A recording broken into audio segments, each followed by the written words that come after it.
Hi there, Primary 7. This week we're going back and looking what we've learned in time. I know that you did some time with Mr. Hemingway, and that was looking at 12-hour and 24-hour time. But in Primary 7, we need to be focusing on creating timetables and looking at time durations and looking at different times across the world. Just to start off with, we're going to be learning to create a timetable, how to schedule something. So in this lesson, you might use 12-hour time. You might use 12 and 24-hour time.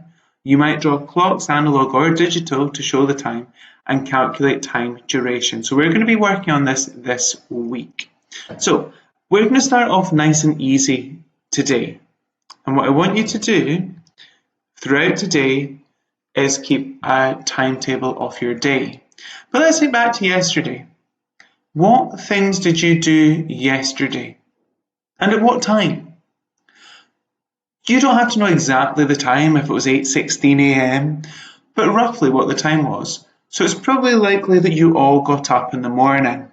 Maybe some of you got up in the afternoon. It was a school holiday for you guys. I want you to go through from the point that you got up to the end of the day. What key things did you do yesterday? Did you have lunch? Did you take your dog for a walk?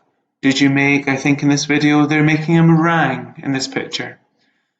Maybe you did. I want you to consider what you did. I want you to write down in order what you did and at what time you did it. Pause this video now and write down your list.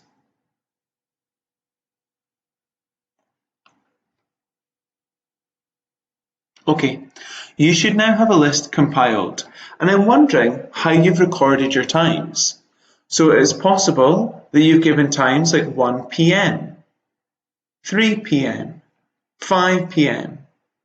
It's possible if it was in the morning, you've given me 8 a.m, 9 a.m. And if that's what you're doing, you're giving me this in 12-hour time.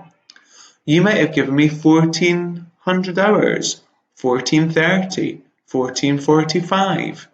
And in that case, you're recording in 24-hour time. You might have drawn clock faces. You might have drawn analog clock faces.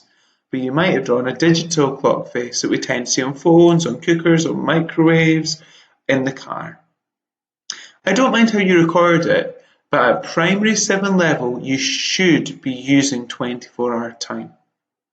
If you haven't already in your list, go back and put the end time of your duration, the end time of your activity. So for example, if you cleaned your teeth yesterday morning at 8:10 a.m, perhaps you stopped at 8:12 a.m. Go back now and add your ending times. Pause this video now.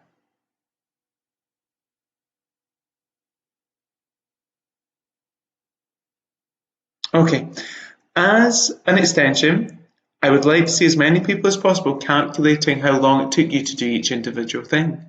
So going back to that teeth cleaning example, if you started at 8:10 and you finished at 8:12 a.m, it's taking you 2 minutes to do so.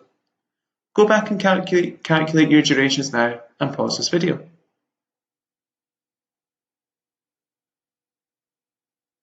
Okay, so today we're learning to create a timetable.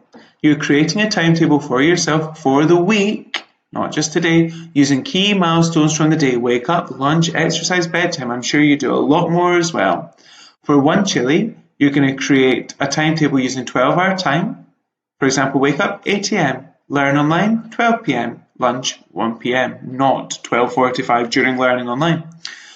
For 2 chilies, 12 and 24-hour time. So wake up 8:20.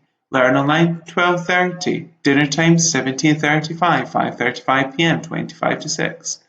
For 3 chilies, 12 and 24-hour time please. Show the duration of your event. So lunch 12:30 till 13:20, 50 minutes. You can extend this if you want to by drawing clock faces to show your times in either analog or digital times. But to take it even further, I wonder if you could write down the times but in a different way. So when I said for dinner time 17:35, we would also be saying 25 to 6. We'll come back to this tomorrow and I'll show you where I want you to put this online tomorrow. But that is your key learning for numeracy